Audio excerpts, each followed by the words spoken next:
Hey everyone, a couple of weeks ago I was talking to you about vintage bags, and specifically what kind of triggered this is the Fendi Baguette bag.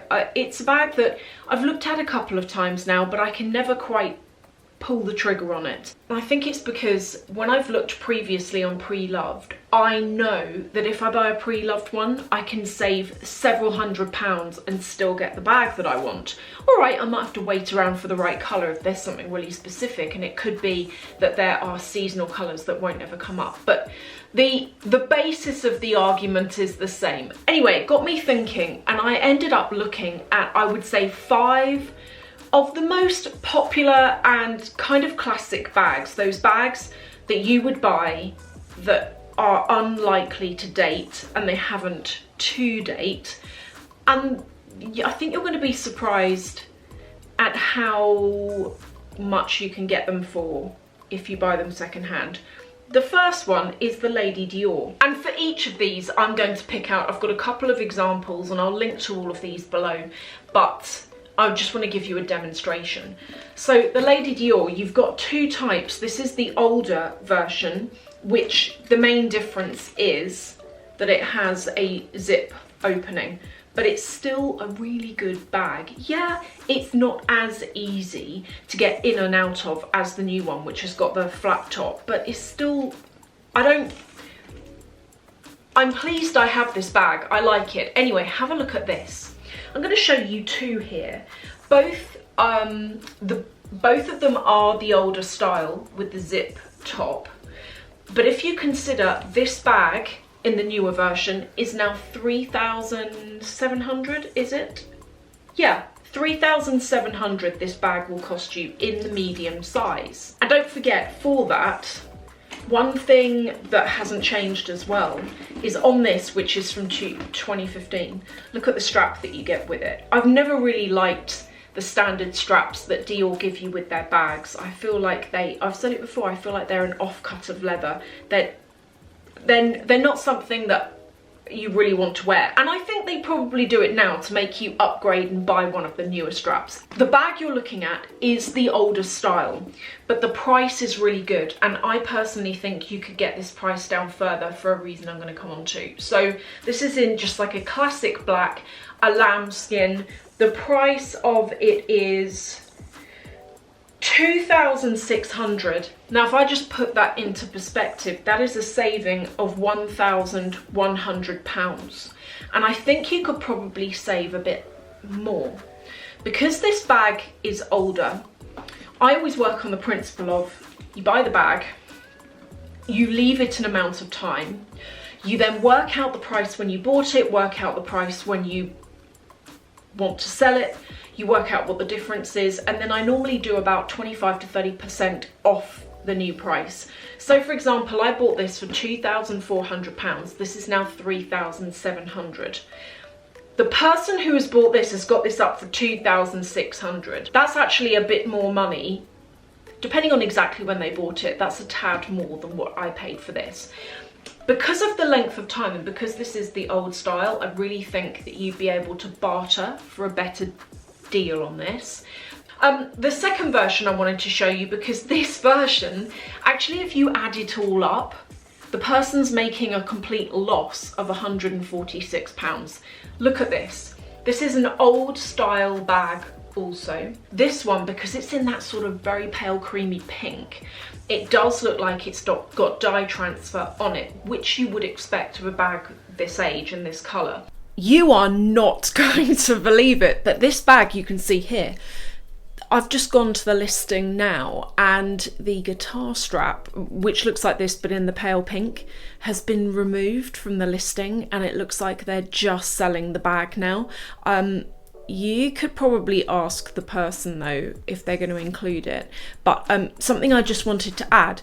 I was looking at this bag and I thought, is it covered in grey dye transfer? And I noticed the person had said that it's never been worn, which would apparently, with VC, that means that it has to be pristine. And I just noticed the grey, I think it's actually a shadow. I think the bag is quite pristine. But look at the strap. Now they're including the strap in this price. I can tell you that those straps, the guitar straps, are currently £850.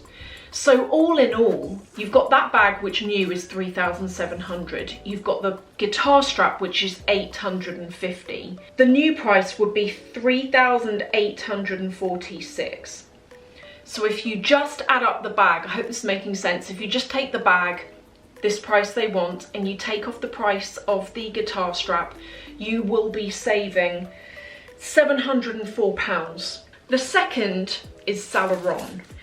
I'm surprised because historically, if you wanted to get a Saint Laurent bag, you could go and buy them secondhand, and even the new ones were so much cheaper than if you bought a new one online, if you see what I mean. So someone's bought a new style, they've had it for a couple of months, they've got all the paperwork with it, the bag costs them 800 and they can't get more than 600 for it. I'm thinking specifically about the mini Lulu. But I'm really amazed that's all changed. And I think it's got something to do with two things. First of all, Saint Laurent had one of their biggest price increases in around November, December 2020. And for example, this bag used to be about 1,100 and it slowly crept up. I paid it was 1,500, but I paid less because I had a 10% off on Farfetch. It is now 1,700. And one thing I'm stunned about is because Saint Laurent have cancelled those 10% off coupons that they were normally part of. They're no more. Prada have done the same thing. So kiss goodbye to ever getting 10% off this kind of thing. But because they've upped the prices and they've stopped the discounts, I think what it's done to the secondhand market is it's made the prices a lot tighter and firmer. So this bag, for example, new, this is the medium size. This is 1,700.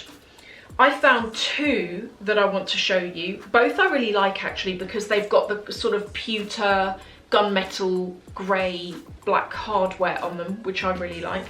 The first one is 1,384.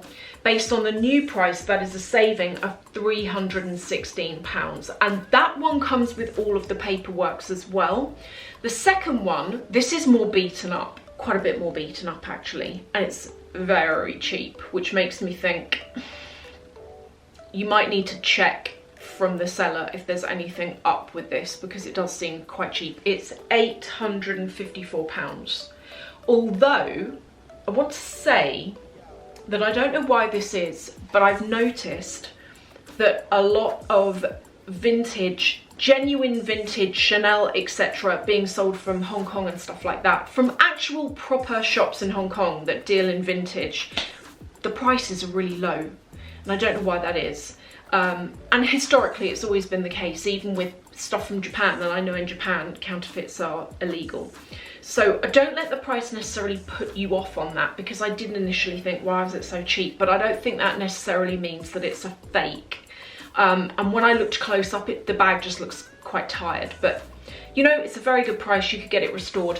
Now, the saving that you would be making on this is £846. The next bag I think you might possibly be surprised about, and particularly for any of you who have wanted this bag but you can't stomach the new price rise, I want to mention and highlight the discounts you can currently get on this if you consider buying pre-loved. And pre-loved doesn't always mean that the stuff smells and is badly conditioned. I've bought a pre-loved bag from Dior several years ago now, and the person hadn't used it, and it came with the receipts and stuff. The next is the classic flap in the jumbo size.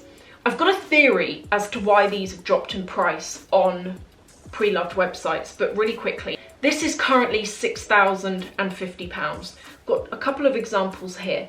This one has got silver hardware with Caviar, so exactly the same as this. It looks pretty new if you ask me. Does it come with the cards? I think it does come with the cards. And that bag is £4,523. That is a saving of £1,527.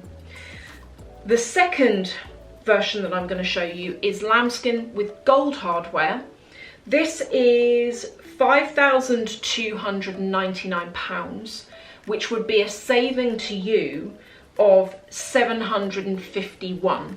And I do think these bags are a good one to get, particularly if you're someone who's like, yeah, I want to know that I've got a bag that's going to hold its value, blah, blah, blah, but I know I want to use it as well and I want to enjoy it. And a lot of you have said that to me recently, is that for you an investment isn't just something that's going to make you back some money at the end, but an investment is also something that you can enjoy in your life. And I completely agree with that. And then the final, and I think this bag is love or hate.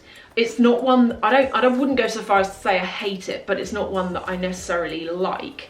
Probably did maybe, I'd say 10 years ago, I would have gone for this, but now it's not really my thing. But it's a classic, it's still a classic. And it is the Louis Vuitton Speedy. Now you can get this in a couple of sizes, but from what I've seen, the 25 seems to be quite popular, and also the 30. Now I'm looking specifically at the 25, although for the 25 and the 30, as new bags go, even though they're canvas, as new bags go, and the classic long term, blah, blah, blah, they're pretty well priced. They're circa £800 and you get a lot of bag for your money. If you're looking at it thinking, I don't like the soggy nature of it, you can quite easily go and buy like a bag insert, which would help you keep its shape more. You can't get, unless you buy an ancient version of this that really is beyond suitable for resale anymore. You can get those kinds of bags for about £300, but they look flea bitten. I wanted to try and show examples of good quality, you know, versions of that bag where you can still make a discount. The first that I found is this. I want to say something, that being that I think although you can make a saving on the Speedy, probably more so on the bigger ones, because I don't think the bigger ones are popular. It's those smaller ones that you can actually use as a handbag, which seem to be popular. Although you can make a saving if you dig around, I think one of the reasons why it's harder to do so versus things like this is I've always been of the opinion, same thing goes with small leather goods, I've made a better profit margin selling Chanel wallets, etc., than I have an actual bag like this. And I think the reason is there are more people that have £300, £400, £500 to spend than there are people that have got £3,000, £4,000, £5,000 to spend. And I think that's why the lower the priced item new, that's why when something's even very tired looking, it's still harder to get a discount. Now with the Speedy, because it is £825, I think that is the reason why it's not impossible, but it's hard to find something that is cheaper, because it's already a really, you know, as bags go, it's on the cheaper end of the spectrum. Plus as well, the seller's got 30% fees on Vestiaire to take into account as well. The most surprising brand out of all of this for me has to be Saint Laurent. I was mind blown because I thought I was gonna find bags that were really like discounted, because if I go back a year, 2019, that was the case. No, 2019 wasn't a year ago, was it? A year and a half. 2019, it was, you could buy something new from Saint Laurent, or very nearly new on Vestiaire Collective, and it was a fraction of the price.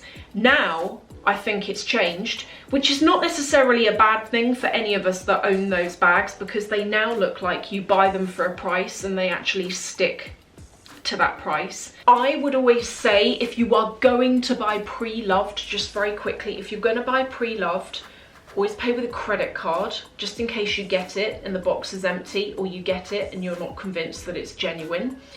I have bought through Vestiaire quite a few times. One item that I bought never arrived with me because it was a Chanel makeup case. I was really excited, I bought it, and after a couple of days I got an email from Vestiaire saying that I wasn't going to be receiving the item because they'd reviewed it and it was counterfeit. Everything else has come through and everything else has been the real thing. So Vestiaire are quite good for that. They've actually been the only one that I've ever shopped from, but I would still say pay with a credit card just so that you have that added security.